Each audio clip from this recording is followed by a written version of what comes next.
Welcome to Andhraprabha. నేను మీ సంజయ్ బాదగోని. దేశ రాష్ట్ర రాజకీయాలు వేడెక్కాయి. ఈ మండు టెండర్లలో ప్రచారాన్ని ముమ్మరం చేశారు. నువ్వా నేనా అనే రీతిలో ప్రచారాలు అయితే జోరుగా సాగుతున్నాయి. అసలు రాజకీయ పార్టీలు ఎవరి ధీమా వాళ్ళకుంటే మేమే గెలుస్తామని వాళ్ళ ధీమాలు వాళ్ళు వ్యక్తం చేస్తున్నారు. కానీ సర్వేలు చేస్తున్నటువంటి రిపోర్ట్స్ ఆధారంగానే ఈ యొక్క ప్రచారాలు సాగుతున్నాయని చెప్పడంలో అతశక్తి లేదని చెప్పాలి. ఇందులో భాగంగానే ఇలాంటి అంశాలపైన దేశ రాష్ట్ర రాజకీయాలపై మాట్లాడడానికి మనతో ఉన్నారు త్రిపురనేని చిట్టిబాబు గారు. సార్ నమస్తే. నమస్తే. దేశ రాష్ట్ర రాజకీయాలు, పార్లమెంట్ ఎన్నికలు సమీపిస్తున్నాయి, ఎండలు మండిపోతున్నాయి, ప్రచారాలు హోరెత్తుతున్నాయి. ఇలాంటి విశ్లేషణ ముందుగా ఒక్కసారి మీరు మీ గురించి మా ప్రేక్షకులకు ఒకసారి చెప్పండి. అసలు మీ కుటుంబ నేపథ్యం మాది ఒక త్రిపురనేని మహారథి గారు మా తండ్రి గారు పెద్ద రచయిత, అందరికి తెలిసే రచయిత. అల్లూరి సీతారామరాజు, సింహాసనం, పాడిమంటలు, రాములు, ఇలా అనేక 150 సినిమాల దాకా బ్రహ్మాండ సినిమాలు సూపర్ హిట్లు రాసిన రచయిత. నేను ఆయన పుత్రుడుగా నేను సినిమా ఫీల్డ్లోకి ఎంటర్ అయ్యి నేను రాజకీయాల్లో ఉంటూ నేను 10 సినిమాల దాకా డైరెక్ట్ చేశాను. సౌందర్యాన్ని పరిచయం చేశాను.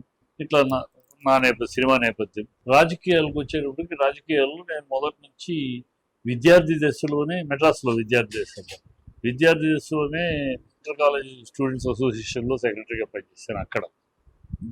అప్పుడు కూడా కాంగ్రెస్ వ్యతిరేకంగా డిఎంకేకి సమర్థించుకుంటూ చెన్నైలో కాంగ్రెస్ వ్యతిరేకం, ఆనాటి నుంచి కూడా కాంగ్రెస్ వ్యతిరేకం అలా చేశాను. అక్కడ నుంచి బీజేపీ అనేది వచ్చిన తర్వాత బీజేపీ ఒక దేశం కోసం అనే నినాదంతో నేషనల్ ఫస్ట్ అనే నినాదం అది నన్ను బాగా ఆకర్షించింది. ఈ దైవభక్తి ఎంత అవసరమో సమాజానికి దేశభక్తి కూడా అంతే అవసరం అని నమ్మేవాడిని నేను. దేశభక్తి లేకపోతే ఆ ప్రజలకు కనుక వాళ్ళ దేశం మీద దేశ ప్రజలకే భక్తి లేకపోతే ఏ దేశం మానలేదు. అది చరిత్ర చెప్పిన సత్యం. ఏ దేశమైనా తన పౌరులు వాళ్ళ దేశాన్ని గౌరవించినప్పుడు ఆ దేశం కాలగర్భంలో కలిసిపోయింది. అది మసిడోనియా అవ్వచ్చు, ఈజిప్ట్ చరిత్ర కనుక ఈ దేశాన్ని ప్రేమించే దేశం ఫస్ట్ అనే ప్రేమించే బీజేపీ ఆకర్షించి బీజేపీలో 35 ఏళ్ళుగా బీజేపీలో ఉన్నాం. ఇంత దేశభక్తి, హిందుత్వము వీటి గురించి బాగా మాట్లాడే చిట్టిబాబు గారు బీజేపీ పార్టీని వీడే పరిస్థితులు ఎందుకు వచ్చాయంటే అప్పటి బీజేపీకి నేను 35 ఏళ్ళు బీజేపీలో ఉన్నాను. బీజేపీ సిద్ధాంతం దానికోసం పోరాడాను. అప్పటి బీజేపీ వేరు, ఇప్పుడు ఈ మధ్యకాలంలో డెవలప్ అయిన బీజేపీ వేరు. అప్పటి బీజేపీ ఒక వెంకయ్య నాయుడు, ఒక ఆలే నరేంద్ర, ఒక దత్తాత్రేయ, ఒక విద్యాసాగర్ రావు, ఒక రామారావు గారు, ఒక చలపతిరావు, ఇలా సిద్ధాంతాన్ని కట్టుబడి ప్రజల్ని మమ్మల్ని ఉత్తేజపరుస్తూ దేశం కోసం మమ్మల్ని సన్నద్ధపరుస్తూ సాగిన పార్టీ. ఇవాళ వాళ్ళందరూ సీనియర్స్ అయిపోయారు, కొంతమంది గవర్నర్లు అయ్యారు, కొంతమంది రిటైర్ అయిపోయారు. ఇప్పుడున్న వాళ్ళందరూ ప్రజల మధ్య నుంచి వచ్చిన నాయకులు. ఆ నాయకుల చేతిలో పార్టీ సీట్లు రాకపోయినా గౌరవంగా సమాజంలో a party with difference, a party ఒక క్రమశిక్షణ గల పార్టీ, ఒక సిద్ధాంతమైన పార్టీ అని ప్రజల్లో ఒక విశ్వాసం ఉండేది. ఇవాళ కాదు అలా అందువల్లే 2 సీట్లలో ఉన్న పార్టీ వాళ్ళ దేశం మీద 4 సార్లు అధికారానికి వచ్చిందంటే ఆ ఇమేజ్ ఈ ఉభయ రాష్ట్రాల్లో బీజేపీ నాశనం చేసేసి అమ్ముడు పోటాలు, సీట్లు అమ్ముకుంటారు. సార్ నిజంగా మీరు అన్నారు, నిజంగా ఏ పార్టీలో సీట్లు అమ్ముకుంటారని ఒక ప్రచారం అయితే బలంగా సాగుతుంది. నిజంగా మీరు కూడా జూబ్లీహిల్స్ ఖైరదాబాద్ ఒక ప్రయత్నం అయితే చేశారు. నిజంగా మిమ్మల్ని డబ్బులు డిమాండ్ చేసే సందర్భం బీజేపీలో ఉందా సార్? డబ్బులు నన్ను డిమాండ్ చేయడం కాదు. నన్ను డిమాండ్ చేస్తే సాగదు కదా. ఇతరుల దగ్గర డిమాండ్ చేసి వాళ్ళకి సీట్ ఇచ్చారు. నన్ను కాక ఈ నిన్న కాక మన పార్టీలో చేరిన వాళ్ళు, ఈ పార్టీ సిద్ధాంతము పార్టీ ఏమి తెలియని వాళ్ళు, ఈ నేపథ్యమే లేని వాళ్ళని డబ్బుల కోసం అంత దగ్గర డబ్బులు ఉన్నాయి, డబ్బులు మనకి ఇస్తాడు కనుక డబ్బులు కానీ ఇచ్చాడు, ఓడిపోయాడు. ఒక సీటు, ఒక అసెంబ్లీ సెగ్మెంట్ లో ఒక సీటు కొనాలి అంటే ఎంత ఉంటది? అదే ఉంది రేటు. ఆ టయానికి ఆ సందర్భాన్ని బట్టి అడిగే రేట్లు దొరికితే ఫిక్స్డ్ రేట్లు ఉండవు కదా. మీకు ఉంటది.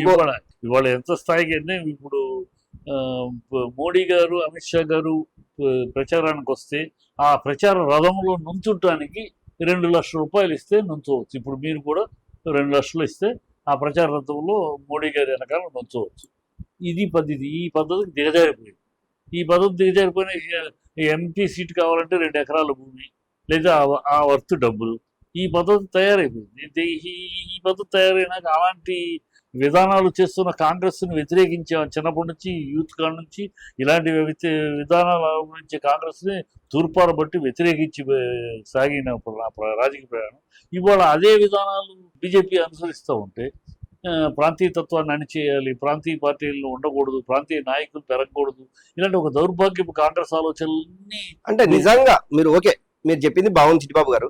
ఇప్పుడు నిజంగా ఈ కాన్సెన్సీలకు సంబంధించి ఒక స్పష్టంగా అంటే ఇంత అయితే ఆల్రెడీ మీకు తెలిసే ఉంటది, ఆఫ్ ది రికార్డులో అయినా కూడా మీకు తెలిసే ఉంటది ఈ ఎమ్మెల్యే టికెట్ కావాలి అంటే ఇంత అని. ఎంత అయి ఉండొచ్చు మీ అంటే మీరు ఒక గెస్ చేస్తారు ఆల్మోస్ట్? అట్లా లేదమ్మా, అలా ఫిక్స్డ్ రేట్లుగా కాదు కదా, ఎంత లోపాయికారిగా ఎంత అంటే హైయెస్ట్ ఎంత లోయెస్ట్ ఎంత? 10 నుంచి ₹1 కోటి దాకా కొడుతుంది. 10 లక్షల నుంచి కోటి దాకా కొడుతుంది. అవి దాని రేట్లు పడితే అసహ్యం, అది అసలు మాట్లాడుకుంటానికి అసహ్యం భరించలేక నేను పార్టీ నుంచి వచ్చేసి ఇవన్నీ విని విని చెవులో పడి దరిద్రం వచ్చి ఈ దరిద్రంలో మనం ఇంకా కొనసాగటం, మనమేమో మొహం మీద అడిగేస్తాము, అవును అడిగితే గొడవ, అవును అడగకపోతే అలా మనసు చంపుకుని ఉండలేదు. ఈ పరిస్థితి మీద అనవసరం ఈ ఇప్పుడున్న నాయకత్వం ఎవరో తీసుకొచ్చి కూర్చోబెడితే నాయకులు తప్పితే ప్రజల నుంచి వచ్చే నాయకులు కాదు. వీళ్ళకి ప్రజలను ఆకర్షణ శక్తి లేదు, ప్రజల ఓట్లు సంపాదించగల వ్యూహ రచన లేదు, ఏమీ లేదు. వీళ్ళ పదవులు వీళ్ళు కాపాడుకుంటానికి తప్పితే ఇంకెందుకు పనికిరాని వేస్ట్ మెటీరియల్ ఇవాళ ఉభయ రాష్ట్రాల్లో అవుతుంది. అందుకని ఉదాహరణ చెప్పొద్దాము, పురంధేశ్వరి ఎవరికి సీట్లు ఇచ్చింది? కాంగ్రెస్ అనుయాయులు, తెలుగుదేశం అనుయాయులు. బీజేపీ నాయకులు కిరణ్ కుమార్ రెడ్డి కాంగ్రెస్ నుంచి ఇచ్చాడు, పురంధేశ్వరి తను కాంగ్రెస్ నుంచి వచ్చింది, సీఎం రమేష్ బీజేపీ, సుజనా తెలుగుదేశం. అంతా వెతికి ఈ బీజేపీ జెండా పుచ్చుకుని బీజేపీ ఎజెండా గుండెల్లో పెట్టుకుని పోరాడిన వాళ్ళ కార్యకర్తలు మోసం చేసి వాళ్ళెవరికి కాకుండా డబ్బున్న వాళ్ళు ఎతికి ఎవరు డబ్బులు ఖర్చు పెట్టగలరు, ఎవరు మనకి ఇవ్వగలరు, మన జేబులో మన డబ్బులు ఈ పద్ధతిలో ఇచ్చారు తప్పితే డబ్బులు కార్యకర్తలు పార్టీ నేపథ్యం అనేది ఇవ్వరు. తెలంగాణలో కారులో మీ పరిస్థితి వెనుక సీటా ముందు సీటా అంటే ఏం చెప్తారు? ఇంకా ఆ పరిస్థితి కాదు. ఒక పార్టీలో ఉన్నాను అన్నేళ్ళు, ఒక సిద్ధాంతాలు ఎప్పుడైతే మారినాయో ఈ సిద్ధాంతాలతో రాతాంతం పడలేక వచ్చాను. ఈ పార్టీలో ఏది ఆశించి రాలా నేను. నాకు ఏం ఇస్తారు, పదవి ఇస్తారు, గౌరవం ఉంది, మర్యాద ఉంది, రెస్పెక్ట్ ఉంది. అది సందర్భం ఈ ఎన్నికల తర్వాత మళ్ళీ ఇమీడియట్గా ఎన్నికలు వచ్చింది కనుక ఎన్నికల్లో మన పార్టిసిపేట్ ఉంది. తర్వాత హైకమాండ్ పార్టీ ఏ రకంగా నన్ను వాడుకోవాలనుకుంటారో, నేను ఏ రకంగా ఉపయోగాలు అనుకుంటున్నానో ఇవన్నీ చర్చలు జరుగుతున్నాయి. నేను చెప్పడం జరిగింది. ఎందుకు నేను పార్టీ మారడం ఒక ఎత్తు, ఈ పార్టీలోకి ఎందుకు వచ్చాను. చిట్టిబాబు బీఆర్ఎస్ పార్టీలో సరైన గుర్తింపు లేదు, అందుకని చిట్టిబాబుని పార్టీకి పెద్ద అంటే కొన్ని సందర్భాల్లో పార్టీ చిట్టిబాబుకి ఇన్ఫర్మేషన్ ఇస్తలేదు అనేసి బలంగా చర్చ జరుగుతుంది ఇప్పుడు. ఉంది సరైన గుర్తింపు అంటే రాగానే ఇస్తారని, నేను రాగానే నాకేదో పోస్ట్ ఇచ్చేస్తారని ఎదురు చూడలేదు. కానీ respect and honour is there.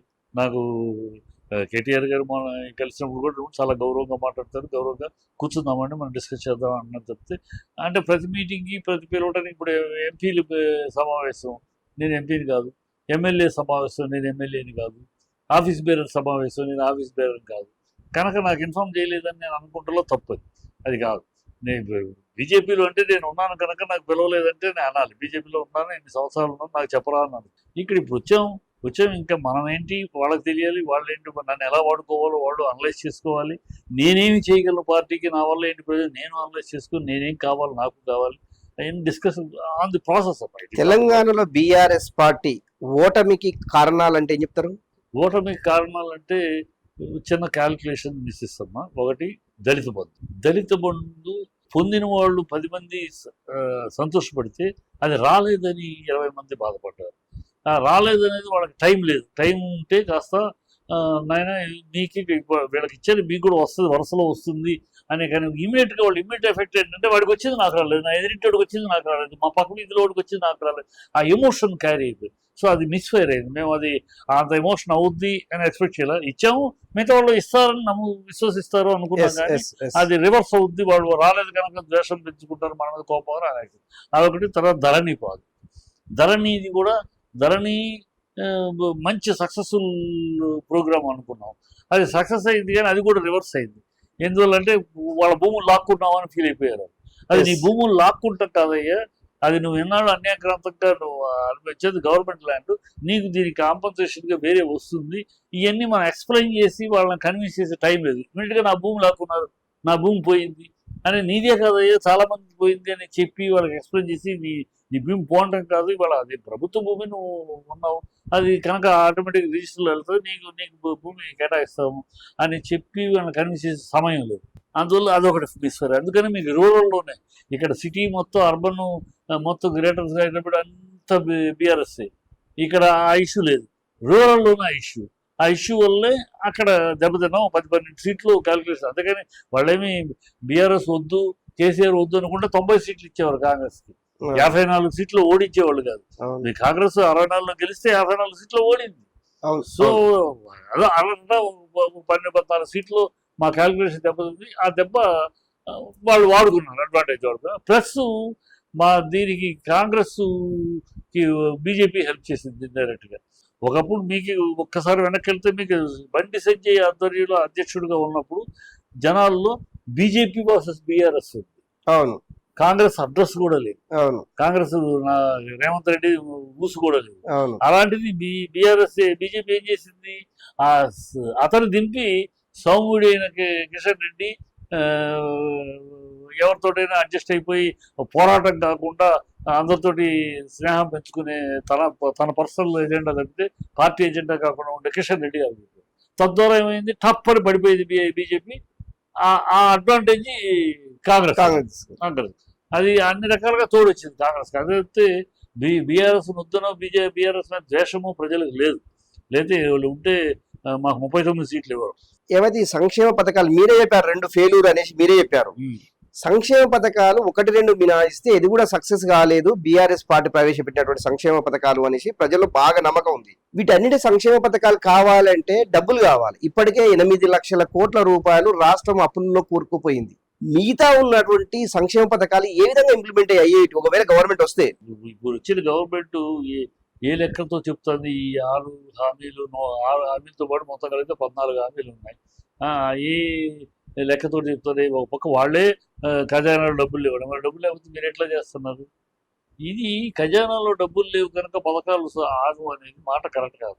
మేము కూడా చేయమని అడుగుతున్నాం, అంతేగాని నువ్వు చేయలేవని అంటల్లా. కెపాసిటీ ఉంటే చేయొచ్చు. ఏ ప్రభుత్వం అయినా పరిపాలన అంటే ఏంటి, డబ్బులు ఉంటేనే అన్ని చేసేది ప్రభుత్వం కాదు. డబ్బులు ఉండవు, ప్రభుత్వం దగ్గర డబ్బులు ఉండవు. అయినా ప్రజా సంక్షేమం కోసం, ప్రజా కార్యక్రమాల కోసం అప్పులు తెచ్చైనా చేసేదే పరిపాలన. అమెరికా లాంటి దేశం కూడా, అంత అత్యున్నత ధనిక దేశమైన అమెరికా అప్పుల్లో ఉంది, అప్పులు కూడా ఎక్కువ అమెరికాలో. కనుక అప్పు చేయని రాష్ట్రము, అప్పు చేయని దేశం ఉండదు. పరిపాలన అంటేనే అది. డబ్బులు ఉన్నప్పుడు చేస్తాం, డబ్బులు లేనప్పుడు డబ్బులు లేవు కనుక చేతులు ముడుచుకుని కూర్చుంటే అది పరిపాలన కాదు, అది ప్రభుత్వం కాదు. ప్రభుత్వం అంటే, పరిపాలన అంటే నీ దగ్గర డబ్బులు ఉన్నా లేకపోయినా ప్రజా అవసరాలను తీర్చడానికి నువ్వు అప్పు చేస్తావో, సొప్పు చేస్తావో, ఉన్న డబ్బు చేస్తావో చెయ్యాలి. చేయగలిగిన వాడే సమర్థుడు, చేయగలిగిన వాడే పరిపాలనా అధ్యక్షుడు. కనుక అదే మేము చేసాం. 24 hours కరెంట్ ఇచ్చాం, నీళ్లు సరఫరా, నీళ్ళ ఇవాళ చూస్తున్నా, ఈ 4 నెలలు అయినప్పటికీ కరెంటు కోతలు చూస్తున్నాం, నీళ్ళ సరఫరా లేకుండా నీళ్ళ ఇది చూస్తున్నాం, దాన్ని చూస్తున్నాం. ఎక్కడ మరి ఏమైంది, నీళ్ళు ఏమైంది, కరెంట్ ఏమైంది? మేము కరెంట్ ఇదే మరి కరెంటే కదా. ఈ 4 నెలల్లో మేము ఒక్కనాడు 10 ఏళ్లలో ఒక్కనాడు కరెంటు కట్ అయిందా? విద్యుత్ కోత చూసామా? ఇవాళ మరి ఎందుకు చూస్తున్నాం, ఎందుకు విద్యుత్ కోత చూస్తున్నాం? మీకు నిర్వహణ చేత కాదు. దేన్ని ఎట్లా చేయాలి, ఎట్లా చేసుకుని ముందుకు తీసుకెళ్ళాలి, ప్రజల అవసరాలు చూసుకుంటూ మనం ముందుకు వెళ్ళాలి మీకు తెలిస్తే మరి తెలియబట్టే మేము ఇదే కరెంట్ మేము కరెంట్ కట్ కాకుండా చూడగలిగాం. ఇదే నీళ్ళే నేల సప్లై ఆకుండా చూడగలిగాం. ఇవాళ ట్యాంకర్లు ఎక్కడ చూసినా ట్యాంకర్లు కొనాల్సి వస్తున్నాయి ప్రతి వాళ్ళు. ఎందుకు వస్తున్నాయి? ఎందుకు మీకు అడ్మినిస్ట్రేషన్ తెలియదు. రేవంత్ రెడ్డి అనేవాడు మినిస్టర్ కూడా చేయకుండా సడన్గా గద్దెనే కూర్చున్నాడు. గాలి సొల్లి కౌర్లు అంటే వీధి రౌడీ మాటలు, వీధి భాష తప్పితే అంటే జెన్యూన్ భాష మాట్లాడే రేవంత్ రెడ్డి ముఖ్యమంత్రి స్థాయి కాదంటారా మీరు? కాదు, ఖచ్చితంగా కాదు. అతని భాష, అతని చేతలు అన్ని చూస్తే ఎవడు ఇతను ఒక ముఖ్యమంత్రి అంటారు. ముఖ్యమంత్రి మాట్లాడే తీరు కానీ, ముఖ్యమంత్రి మాట్లాడే హుందాతనం కానీ, ఆ పదవికి ఇవ్వాల్సిన గౌరవం కానీ ఇవ్వట్లేదు. అతనికి ఏమి తెలియదు. మేస్త్రిని అంటాడు, నేను మేస్త్రిని అంటాడు. ముఖ్యమంత్రి అంటే మేస్త్రి. మేస్త్రి ముఖ్యమంత్రి. అంటే ఊత పదం అది. అంటే ఒక ముఖ్యమంత్రి స్థాయి ఎలా ఉండాలంటే ఒక గుంపు, ఒక మేస్త్రి ఉంటాడు, ఆ మేస్త్రి కింద అలా రకరకాల ఉంటాడు. పది అదే తనకు అవగాహన లేకుండా పరిపాలన మీద అవగాహన. ముఖ్యమంత్రి అది కాదు. ముఖ్యమంత్రి అంటే అది కాదు. ముఖ్యమంత్రి అన్నిటికీ నిర్దేశం చేయగలిగిన వాడు. నిర్దేశం చేయగలగాలి. ఆ అవగాహన ఉండాలి ప్రతి విషయం మీద. నేను ఇల్లు కట్టడం కాదు, నేను మేస్త్రికి పనిచి నేను నిద్రపోతానంటే కాదు. అది సినిమా. ఇల్లు కట్టడం వేరు, ప్రభుత్వం నడపటం వేరు. నడపడంలో అడ్మినిస్ట్రేషన్ అన్నింటి మీద ఐఏఎస్ ఆఫీసర్లు చదువుకున్న మరి వాళ్ళు. కేసీఆర్ సక్సెస్ గా ముఖ్యమంత్రి అయ్యిండు అనుకుంటే ప్రజలు ఎందుకు తిరస్కరించారంటే? ప్రజలు తిరస్కరించలేదు. ఒక క్యాలిక్యులేషన్ జరుగుతుంది. ప్రజలు తిరస్కరిస్తే మాకు 39 సీట్లు రావు, వాళ్ళు 54 సీట్లు ఓడిపోరు, 90 సీట్లు గెలిచేవారు వాళ్ళు. కనుక తిరస్కరణ ఇవన్నీ వీళ్ళు పుట్టిస్తున్న వాళ్ళు తిరస్కరించలా. ఇవాళ మరి బస్సు యాత్ర వెళ్తా ఉంటే తండోపుతున్నారు జనాలు. ఎందుకు వస్తున్నారు? వాళ్ళ ప్రజలు ఫీల్ అవుతున్నారు. ఈ సింహాన్ని వదిలిపెట్టుకుని మనం ఈ చెట్టిలుకల్నికి అధికారం ఇచ్చామే, ఈ సింహాన్ని వదులుకుని తెలంగాణ గళం, తెలంగాణ గౌరవం దేశంలో మిస్ అయిపోతుంది. వీళ్ళు కాంగ్రెస్ గళము, ఢిల్లీ గళము, సోనియా గళము, రాహుల్ గళము, బీజేపీ వాళ్ళేమో యూపీ గళము, గుజరాత్ గళం తప్పితే తెలంగాణ గళం అని గర్వంగా ఘనంగా వినిపించలేకపోతున్నారు. వీళ్ళు ఎంతసేపు ఢిల్లీకి దాసోహం, ఢిల్లీ కాల్ముక్త ద్వారా బాంచన్ని కాల్ముక్త ఢిల్లీ దాసోహం తప్పితే తెలంగాణ ఆయన మీసం మీద మేలేసి మాట్లాడలేకపోతున్నారు, తెలంగాణ అనే పదం గర్వంగా మాట్లాడలేకపోతున్నారు అని ప్రజలు గుర్తించారు. బీజేపీ బీఆర్ఎస్ ఒకటైతేనే మళ్ళీ ఢిల్లీ గల్లీలో తెలంగాణ గళం ఘనంగా గర్వంగా వినపడాలి అంటే, ఆ దశలో తెలంగాణ వెలగాలి అంటే బీఆర్ఎస్ రావాలని ప్రజలు కోరుకుంటున్నారు. అందుకనే జనాలు నిరాజనాలు పడుతున్నారు. ఆయన వెళ్తుంటే ప్రజలు తప్పు చేశామో తెలుసుకోవాలి. ఏదో ఒక ఆవేశంలో ఒక మార్పు అంటే ఏదో ఆవేశపడిపోయాం, వేసేసాం, కానీ చాలా తప్పు చేసాం. ఆ సింహాన్ని వదిలిపెట్టి చిట్టులకల్ని మనం అధికారులు తీసుకొచ్చాను. బాధపడుతున్నారు, వేదనపడుతున్నారు. దానికి మార్పు ఎంపీ ఎలక్షన్ చూపిస్తారు. ఆల్రెడీ కాంగ్రెస్ వాళ్ళు చెప్తూనే ఉంటారు, ఇంకా కారు పరిస్థితి అయిపోయింది, షెడ్కి వెళ్ళింది, ఇక కారు మళ్ళీ రోడ్డు పైకి రాదు అనేసి కాంగ్రెస్ పార్టీ వాళ్ళు చాలా బలంగా వాళ్ళు వాగుతారు. కాంగ్రెస్ వాళ్ళు వాగక ఇలాంటి చిల్లర వాగుళ్ళు ఇంకెవరు వాగుతారు? వాళ్ళే వాగుతారు. వాళ్ళే అన్ని చిల్లర బుద్ధులు, చిల్లర మాటలు, చిల్లర వేషాలు. వాళ్ళ అల్పులకు అధికారం వస్తే, అసమర్థులకి అధికారం వస్తే ఎంత హీనంగా, ఎంత అసహ్యంగా వాళ్ళ మాటలు, వాళ్ళ చేతలు ఉంటాయి అనేది ఇప్పుడు రేవంత్ రెడ్డి ప్రభుత్వం నిలువెత్తు సాక్ష్యం. అల్పులకు అధికారం వస్తే వాళ్ళ భాష ఇలాగే ఉంటుంది, వాళ్ళ మాటలు ఇలా ఉంటుంది. అసెంబ్లీలో ప్యాంట్ ఉడదీస్తారనే భాష, విదేశాలకు వెళ్ళి అక్కడ తెలుగుల మధ్య 100 అడుగులు తీసి పాతి పెడతారనే భాష, వేప చెట్టు కట్టేస్తామనే భాష, పేగులు తీసి మెడలో వేసుకుంటామనే భాష, మెడ నరుపుతామనే భాష, ఈ దరిద్రపు భాష, ఈ వీధి రౌడీ భాష ఆ కాంగ్రెస్సే మాట్లాడుతుంది. ఇంకెవరు మాట్లాడలేదు. అది ఈ చిల్లర భాష వాళ్ళే మాట్లాడతారు. ఈ తెలంగాణలో రేపు జరిగేటటువంటి పార్లమెంట్ ఎన్నికల మీద మీ విశ్లేషణ ఏ విధంగా ఉంటుందంటే? పార్లమెంట్ ఎన్నికల్లో 3 పంచుకుంటాయి. ఈ కాంగ్రెస్ వాగుతున్నట్టు 14 సీట్లు మాకే, బీజేపీ గోల చేస్తున్నట్టు 12 సీట్లు మాకే, ఇవన్నీ ఒట్టి కోతలు. వాళ్ళిద్దరికీ సింగిల్ డిజిటే, డబుల్ డిజిట్ అనేది బీఆర్ఎస్కి రాబోతోంది. మీరు చూస్తూ ఉంటే ప్రజల్లో చాలా కనువిప్పు కలిగింది. మొన్న ఏదో మైకంలో మనం ఏదో మార్పు కోసం, ఏదో కొత్తసారి ఇన్నాళ్ళు ఆయన చూసాం కదా, ఏదో మార్పు అంటున్నాడు, ఇంకేమిస్తాడో అని ఆశపడి ఏదో మోసపోయాం. ఈసారి ఖచ్చితంగా ఆయన మేము పోగొట్టుకోవడం మా తప్పు. మేము చూస్తున్న ఈ 6 నెలల్లోనే 22 సార్లు సీఎం ఢిల్లీకి పరిగెత్తాడు. ప్రతి విషయానికి ఢిల్లీ అనుమతి. ఇక్కడ దోమ కుడితే గోక్కుంటానికి ఢిల్లీ, ఇక్కడ దగ్గు వస్తే మందు తీసుకుంటానికి. జాతీయ పార్టీ అనేది ఒక అధిష్టానం ఉంటుంది కనుక ఢిల్లీ లెవెల్స్ ఉంటుంది. ప్రాంతీయ పార్టీలకు కేసీఆర్ బాస్ కనుక ఢిల్లీ లెవెల్స్ అవసరం ఉండదు. మాకు ఢిల్లీ అవసరం, ఢిల్లీ పాలకులు అవసరం లేదు మాకు. రాష్ట్రానికి తెలంగాణ తెచ్చుకుంది ఢిల్లీ పాలకుల చేతిలో పెట్టడానికి కాదు కదా, ఇచ్చింది ఢిల్లీ వాళ్ళే కదా. సిగ్గు ఉండాలి ఆ మాట కాంగ్రెస్ వాళ్ళు అంటానికి. సిగ్గు, శరం, నాలిక, నరం లేని నాలిక, దౌర్భాగ్య పాట. మీరు ఇచ్చారా బుద్ధి ముందా మాట మాట్లాడడానికి? నేను బతికుండగా తెలంగాణ రానివ్వను రాజశేఖర రెడ్డి ఏ పార్టీ? కాంగ్రెస్ కాదు. మేము అసెంబ్లీలో తెలంగాణ ఇచ్చేది దిక్కున్నదో చెప్పుకోండి అని తెలంగాణ సభ్యులను అవమానించేది ఎవరు? కిరణ్ కుమార్ రెడ్డి. కాంగ్రెస్ కాదు. మీరు ఇచ్చారా? సిగ్గుండదా మాట మాట్లాడటానికి? 10 ఏళ్ళు నాంచి ఆఖరికి 32 మంది ఎంపీలని, ఇతర రాష్ట్ర ఎంపీలని నుంచోబెడితే కేసీఆర్ గారు అప్పుడు మీ మెడలు వంచితే తల వంచి ఇచ్చారు. లేకపోతే ప్రజలు రోడ్డు మీద తంతారని భయపడి ఇచ్చారు. మీరు ఇచ్చారా? సిగ్గుండదా మాట్లాడటానికి? మేము ఇచ్చామంటానికి? చిట్టిబాబు గారు, తెలంగాణ ఉద్యమం అనేది ఓన్లీ కేసీఆర్ వల్ల రాలేదు, మరి చెన్నారెడ్డి, కోట్ల విజయవాడ నుంచి నడుస్తుంది.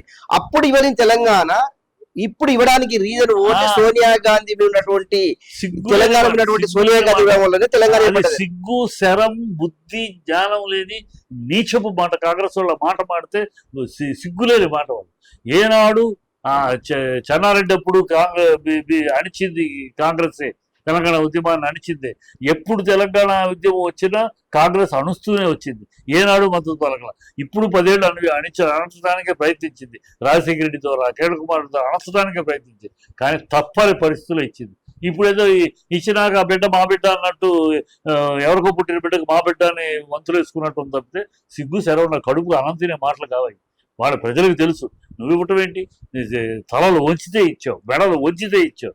లేకపోతే ఇచ్చుంటే 10 ఏళ్ళు ఎందుకు జాగ్రత్త చేశారు, 10 ఏళ్ళు ఎందుకు ఆట ఆడిచ్చారు. కేసీఆర్ ఒక్కడే అప్పటికి ఇప్పటికీ ఎందుకు ఇవ్వాల్సి వచ్చిందంటే కేసీఆర్ ఒక్కడే రక్తపాతం లేకుండా, రక్తపాతం శాంతియుతంగా సంఘటితం చేసి, తెలంగాణ ప్రజలు సంఘటితం చేసి తెలంగాణ వాదాన్ని ఒక అగ్నిలాగా రగిల్చి చేశాడు కదా. ఇది correct. Okay, so KCR Telangana తేవడంలో సక్సెస్ అనేసి మీరు చెప్తున్నారు, ఓకే అంతవరకు. కానీ తెలంగాణ రావడం వెనక 1200 మంది విద్యార్థుల ఆత్మ బలిదానాలు ఉన్నాయి. కానీ కేసీఆర్ కుటుంబంలో కూడా ఎవరు కూడా ఆత్మహత్యలు చేసుకోలేదు. కానీ విద్యార్థుల త్యాగమా కేసీఆర్ త్యాగం అంటే చెప్తారు? అది ఎలా అంటే గాంధీ గారు స్వాతంత్రం ఇచ్చారు, కొన్ని వేల మంది చనిపోయారు. ఆయన కుటుంబ సభ్యులు ఎవరన్నా చచ్చిపోయారని అడిగితే ఎంత అసహ్యంగా ఉంటుంది. గాంధీ గారు స్వాతంత్రం ఇచ్చారు, ఎంతో మంది చనిపోయారు. వాళ్ళందరూ ప్రధానమంత్రి అవ్వలేదు అంటే అమాయకులు చావాలి కానీ నాయకులు చావద్దు. ఉద్యమాల్లో అమాయకులు అనేక మంది నాయకులు కూడా చచ్చిపోతారు, అమాయకులు చచ్చిపోతారు. ఉద్యమం చేశారు, గాంధీ గారు ఉద్యమం చేశారు, ఎంతో మంది అసూలు పోశారు. వాళ్ళెవరు ప్రధానమంత్రి చేయకుండా నెహ్రూ చేశాడు. ఎందుకు గాంధీ గారు? మరి ఎంతో మంది చనిపోయారు. వాళ్ళందరూ గాంధీ గారు ఎందుకు, వాళ్ళ గాంధీ గారి కుటుంబంలో ఎవరు చనిపోలే, ఎందుకు చనిపోలేదంటే ఎన్ని తప్పుడు ప్రశ్నలు. ఏంటంటే వాళ్ళు కాంగ్రెస్ చేసే దుర్మార్గపు తప్పితే అది కాదు. ఉద్యమం వేరు, పరిపాలన. ఉద్యమం చేసినప్పుడు ఉద్యమం చేస్తాం, ఉద్యమం చేసినప్పుడు అనేక ఆ ఉద్యమాన్ని కట్టుబడి పోరాడే వాళ్ళు వస్తారు. పరిపాలనప్పుడు ఉద్యమం కాదు, పరిపాలన అనేది చేతులు బిగించేది కాదు, పిడికిలు బిగించేది పరిపాలన కాదు, పిడికిలు బిగించేది ఉద్యమం. ఆ ఉద్యమం నేపథ్యంలో పోరాడారు, చేశారు. అందుకనే ఆయన ఎన్నికలు అయిపోగానే చెప్పాడు, ఇక ఉద్యమంలో సాధించుకున్న తెలంగాణ అయిపోయింది, ఇక రాజకీయం చేయాలి, పరిపాలన సాగించాలి, ఇతర రాష్ట్రాలతో పోటీ పడాలి, ఇదంతా మన పర్ క్యాపిటల్ ఇన్కమ్ పెంచుకోవాలి, మన వనరులు పెంచుకోవాలి, మన డిమాండ్ సాధించుకోవాలి. ఈ పరిపాలనకి వెళ్ళినప్పుడు పరిపాలన పద్ధతుల్లో ఆ 1200 చనిపోయారు, వాళ్ళకి ఉద్యోగాలు ఇవ్వలేదు అనేది చనిపోయారు, వాళ్ళకి ఇవ్వాల్సిన కాంపన్సేషన్ జరుగుతుంది. అంతే, వాళ్ళని మంత్రులుగా చేయలేదు, వాళ్ళని ఇవ్వలేదు అంటే కరెక్ట్ కాదు. ఉద్యమం వేరు, పరిపాలన వేరు. ఇది పరిపాలన దర్శతో సాగుతుంది. పక్కనున్న రాష్ట్రం ఆంధ్రప్రదేశ్ ఎన్నికలు, ఒక పక్క కూటమి, ఒక పక్క అధికారం. జగన్మోహన్ రెడ్డి వైఎస్ఆర్సీపీ, కూటమి బీజేపీ, టీడీపీ, పవన్ కళ్యాణ్, జనసేన, ఈ 3 పార్టీలు ఒకటి. రాబోయే ఎన్నికల్లో ఏ పార్టీ అధికారాన్ని చేజిక్కపోతుంది, ఎవరు ముఖ్యమంత్రి కాబోతుంది? 100% జగన్ మళ్ళీ రాబోతుంది. నేను జగన్ కాదు, పార్టీ కాదు, కానీ ఒక రాజకీయ విశ్లేషకుడుగా, ఒక ఓటర్గా నేను ఎవరికి ఓటేయాలని ప్రశ్నించుకుంటే, అలాగే ఆంధ్రాలో అందరూ ప్రశ్నించుకుంటే నాకు కంటి ముందు కనబడుతున్నది జగన్. ఎందుకు జగన్? ఈ కూటమిలో ఒక నిబద్ధత లేదు, పద్ధతి లేదు, ఒక దుష్టభూయిష్టమైన కూటమి. ఇది అవకాశవాద కూటమి, ఒక నీతి లేని కూటమి. ఎందుకు ఆ మాట అంటున్నా అంటే, ఇదే పవన్ కళ్యాణ్, నా తల్లిని తండ్రిని దూషించారు. ఈ చంద్రబాబు అవినీతి ప్రభుత్వం, చంద్రబాబు అవినీతి ప్రభుత్వం లాంటి మరో ప్రభుత్వం లేదు. ఈ ప్రభుత్వాన్ని దించేదాకా, వీళ్ళ అంతు చూసేదాకా నేను నిద్రపోను. సిగ్గుందా, శరముందా, మానముందా, అభిమానం ఉందా లోకేష్, నేను అంతు చూస్తాను. నా పేరు పవన్ కళ్యాణే కాదు చూడకపోతే అని వాగిన పవన్ కళ్యాణ్ ఇవాళ ఏ మొహం పెట్టుకుని, ఏమి తల్లిని దూషిస్తే కూడా మర్చిపోయి ఏ మొహం పెట్టుకుని నువ్వు చంద్రబాబు సహాయం అంటే జనరల్ అంటారు కదా, శాశ్వత మిత్రులు శాశ్వత శత్రువులు రాజకీయాల్లో ఉన్నారు. అది ఆ మాట ఊరినే సిగ్గు శరలేని వాళ్ళు మాడే మాట. నీ తల్లిని దూషిస్తే వదిలేసావు, నీ కాపు కులాన్ని ముద్రగడ పద్మనాభం ఆయన కాపులు తల కోసం చేయలే ఉద్యమం, కాపుల రిజర్వేషన్స్. చంద్రబాబు నువ్వు మేనిఫెస్టోలో కాపులు రిజర్వేషన్ పెడతా అన్నావు, చెయ్యి అని చెప్పి ఉద్యమం చేశాడు. ఆ ఉద్యమం చేస్తే చంద్రబాబు ఆ ఉద్యమాన్ని అణిచివేసి ఈ ముద్రగడ పద్మాన్ని భార్యని ఫ్యామిలీని పోలీస్ స్టేషన్లో నుంచోబెట్టి వాళ్ళు అవమానించి అవహేళన చేసి లాఠీలు ప్రయోగించి వాళ్ళు ఆ కుటుంబం సూసైడ్ చేసుకుని తీసుకెళ్తే ఆనాడు మాట్లాడలేదు. ఆనాడు నోరు ఎత్తావా పవన్ కళ్యాణ్?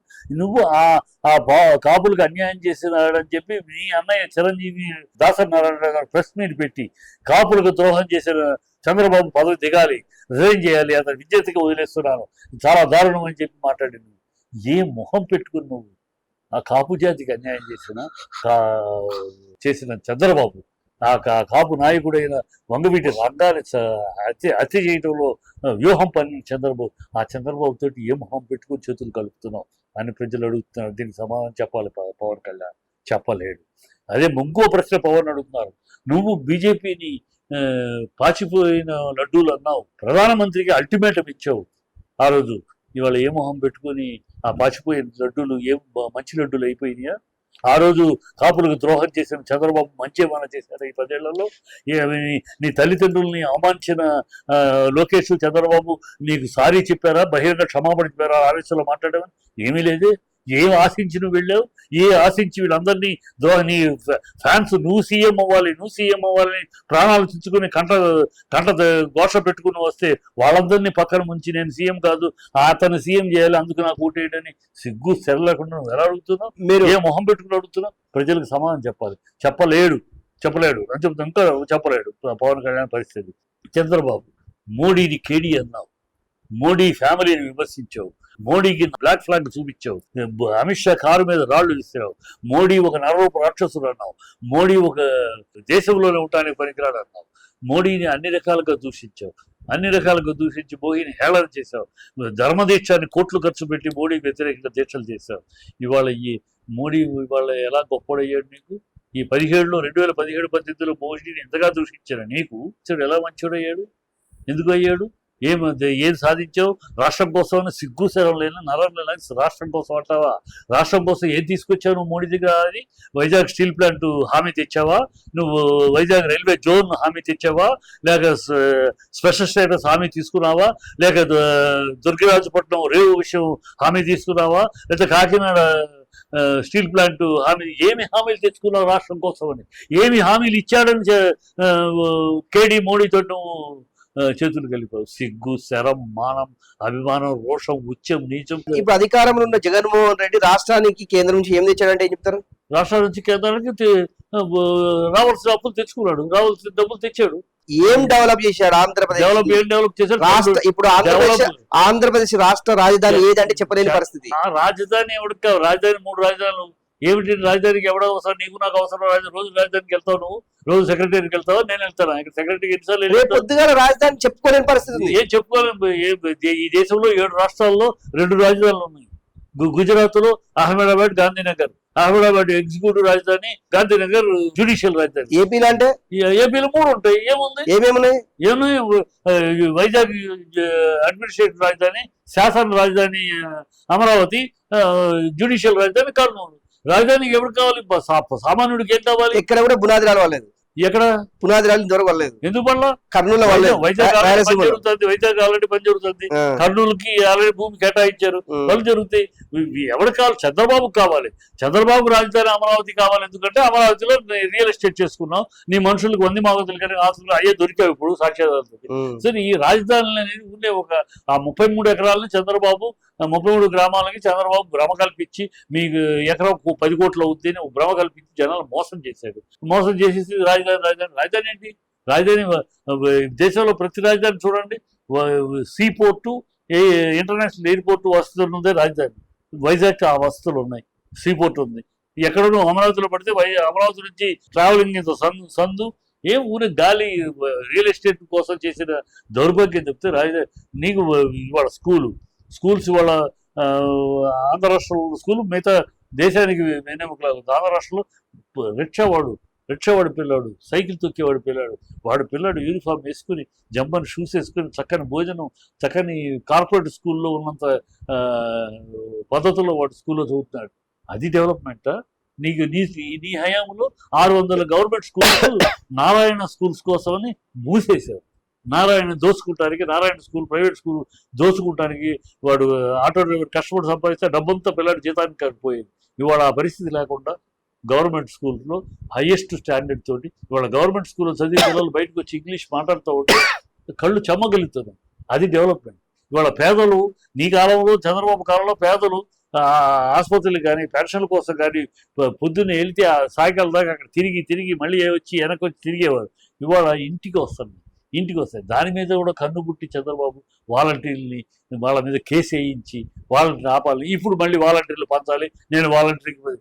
ఈ దౌర్భాగ్యపు పేదలు సుఖపడితే పేదలు ఆనందంగా ఉంటే చూడలేని చంద్రబాబుకు డబ్బున్నవాడు పక్కన కూర్చోవాలి, డబ్బున్నవాడిని మెడ మీద ఎక్కించుకోవాలి తప్పితే పేదలు సుఖపడితే ఇవాళ ఆంధ్ర రాష్ట్రంలో పేదలు సుఖపడుతున్నట్టు. ఆంధ్రప్రదేశ్ ప్రజల తరపున చిట్టిబాబు గారు పవన్ కళ్యాణ్ సూటి ఏం క్వశ్చన్ చేయాలనుకుంటారు, ఏం అడగాలనుకుంటారు? పవన్ కళ్యాణ్ని నేను, పవన్ నువ్వు మొదటి తప్పు, నువ్వు సీఎంగా నిలబడి పోరాడాల్సింది. నువ్వు బీజేపీ కాంబినేషన్గా వెళ్తావు అన్నప్పుడు నువ్వు సీఎంగా మీ ఇద్దరు కాంబినేషన్ ప్రజలకు హర్షం తెలిపారు. ఓకే, ఇది మూడో ఫ్రంట్.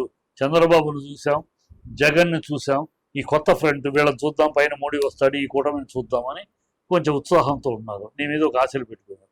నువ్వు ఎందుకు ఆ ఉత్సాహాన్ని తప్పుకుని చంద్రబాబు గుడిలోకి ఎందుకు వెళ్ళావు? చంద్రబాబు నిన్ను ఏమి ఆకర్షించి చంద్రబాబు? నీ తల్లిని తిట్టిన చంద్రబాబు, నీ అవినీతి రాజ్యం నువ్వే నీ నోటితోటి పెరిగిన చంద్రబాబు. ఈ మాట మార్చుకోవాల్సిన అవసరం ఎందుకు వచ్చింది? ఎందుకు ఆ పని చేస్తావు? అదేమంటే జగన్ దింపటం కోసమని నువ్వు పోరాడు. జగన్ దింపటం కోసం నువ్వు సీఎం, నన్ను సీఎం చేయమని అడుగు ప్రజల్ని, నేను పాలన ఇస్తానని. కానీ నువ్వు జగన్ని దింపడం కోసం చంద్రబాబు చేయమని. చంద్రబాబు ఒక దుష్టుడు, దుర్మార్గుడు, దుర్నీతిపరుడు, అబద్ధాలు ఆరబోతా, అవినీతిపరుడు, దాచుకునే భ్రష్ట ముఖ్యమంత్రి అని ప్రజలు పంపించేశారు. అతన్ని ఉదిరిబాబు, చంద్రబాబు నీకు ఒక దండం పంపించారు. ఆ దండం పెట్టి పంపించేసారు. వాడిని తీసుకొచ్చి నెత్తిని పెడతావు ఎందుకు నువ్వంటావు? నీ అదేమి రాజకీయం? నువ్వు పార్టీ పెట్టింది చంద్రబాబుని బతికించడం కోసమా, చంద్రబాబుని ప్రజల మీద ఎక్కించడం కోసమా? నువ్వు పార్టీ పెట్టింది ప్రశ్నించడానికి అన్నావు, సంతోషం. నువ్వు పార్టీ పెట్టింది నువ్వు ముఖ్యమంత్రి అవటానికని నీ ఫ్యాన్స్ అందరూ గొంతు తీసుకున్నారు. వాళ్ళు అందరినీ నట్టేట ముంచి, అన్ని విషయాలు నట్టేట ముంచి చంద్రబాబు పక్కన కూర్చొని చంద్రబాబుని గెలిపించినా కూడా ఎందుకు అడుగుతున్నావు? నీలో పౌరుషం ఏమైంది? నీ తల్లిని తిట్టాడని ఆ రోజు పౌరుషంగా మాట, ఆ పౌరుషం ఎందుకు చచ్చిపోయింది? పౌరుషం ఎవరికి తాకట్టు పెట్టి? జగన్మోహన్ రెడ్డి హత్యా రాజకీయాలను ప్రోత్సహిస్తారు. జగన్మోహన్ రెడ్డి అవినీతి డబ్బుతోటి ఓట్లని కొంటాడు. జగన్మోహన్ రెడ్డి అనే వ్యక్తి ఆంధ్రప్రదేశ్ ని సర్వనాశనం చేశాడనేసి ప్రతిపక్షాలు ఆరోపిస్తున్నటువంటి ఆరోపణ. అందులో చాలా నిజాలు ఉన్నాయి. ఇప్పుడు మన అవినాష్ రెడ్డి ముద్దాయని తేలింది, అతను వివేక్ హత్య కేసులో దానికి సంబంధించి వాళ్ళు కొన్ని ఎక్కడ తేలింది అంటే విచారణ ముద్దాయని తేల ఉన్నది. చంద్రబాబులు వీళ్ళు ఇదే సునీత, అదే వివేక్ అలా సిస్టర్ సునీత, వివేకానంద రెడ్డి కూతురు సునీత, ఒకసారి వెనక్కి వెళ్ళి చూడండి. ఆవిడ ఆ మర్డర్ జరిగినప్పుడు అధికార పార్టీ ఎవరు, మర్డర్ జరిగినప్పుడు చంద్రబాబు చంద్రబాబు ముఖ్యమంత్రిగా ఉన్నప్పుడు మాట్లాడితే ఆనాడు ఇదే సునీత ఏం మాట్లాడింది వెళ్ళి రికార్డ్స్ చూడండి. చంద్రబాబుని తిట్టింది, మా కుటుంబంలో సంబంధం లేదు ఎవరికి, మీరు అన్యాయంగా మాట్లాడద్దు అని తిట్టింది. ఇవాళ ఎందుకు యూటర్న్ చేసింది? నేను చెప్తున్నా ఎందుకు యూటర్న్ చేసింది. ఆ హత్యకి కారకురాలు తన భర్త. ఏమిటి ఆ కారణం? 80 కోట్లు వివేకానంద రెడ్డి గారు బెంగళూరు రియల్ ఎస్టేట్లో 80 కోట్లు రావాల్సి ఉంది. ఆ డబ్బులు వస్తున్నాయి.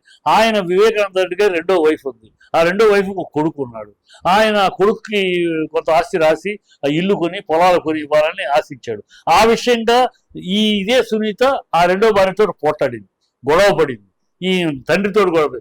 మీకు అనవసరం ఆ విషయం, మీ పిత్రార్జితం కాదు, ఇది నా స్వార్జితం, నా ఇష్టం, ఆయన మందది. ఆ విషయంలో ఇక నాన్న బతికుంటే ఈ 80 కోట్లు అమ్మాయికి ఇచ్చేస్తాడేమో, మనం లేకుండా పోతాడు అని నువ్వు నీ మొగుడు పన్నాగం పని మీ నాన్న లేపేశారు అని నా అనుమానం. కాదంటావా? కాదని అనగలవా? నా అనుమానం. ఇది వాస్తవం అంటారా? నా అనుమానం ఇది. గ్యారెంటీగా చెప్తాను, ఓపెన్గా చెప్తాను. ఎందుకంటే ఆ రోజు మర్డర్ జరిగిన రోజు అల్లుడు అక్కడే ఉన్నాడు. సో నీ మొగుడు నువ్వు ప్లాన్ చేసి ఆ 80 కోట్ల కోసం మర్డర్ చేశావు అని నేను చెప్తాను. మర్డర్ చేయించి హత్యా రాజకీయాలు ఎవరయ్యా నేపథ్యం? మల్లెల బాబ్జీ కాడ నుంచి, దశరథరాము కాడ నుంచి, వంగవేటి రంగా కాడ నుంచి ఎవరయ్యా హత్యల రాజకీయాలు? ప్రోత్సహించింది చేసింది చంద్రబాబు కాదు. చంద్రబాబు హత్యా రాజకీయాల నుంచి మాట్లాడింది. పవన్ కళ్యాణ్కి ఏమీ తెలియదు చరిత్ర. ఇవాళ ఏదో ఎందుకు లొంగాడో, ఎందుకు చంద్రబాబు కాళ్ళ దగ్గర కూర్చుంటున్నాడో అతనే చెప్పాలి. ఎందుకంటే ఇంత పౌరుషంగా మాట్లాడి ఇంత అవినీతి పరుడు చంద్రబాబు అతని కాళ్ళ దగ్గర అతనికి ఒకటం ఏమి ఆశించి దేనికి లొంగిపోయావనేది చెప్పాలి తప్పితే అతనికి తెలియదు ఈ చరిత్ర అంతా. చంద్రబాబు హత్యా రాజకీయాలకి చంద్రబాబు ముఖ్యుడు, అగ్రగణ్యుడు. కుటుంబాలని కలహాలు సృష్టించి కుటుంబాలను విడదీసి కుటుంబాలను విచ్ఛిన్నం చేయడంలో సిద్ధహస్తుడు చంద్రబాబు. ఆ కారణంతో ఇప్పుడు షర్మిలని తోస్తూ మూడు అన్నయ్యకి ఎదుర్కొంటా చేస్తారు. ఇవన్నీ క్షుద్ర రాజకీయాలు, చిల్లర రాజకీయాలు చంద్రబాబుకి వెనతో పెట్టిన విద్య. అది ఊహల మీద తప్పు.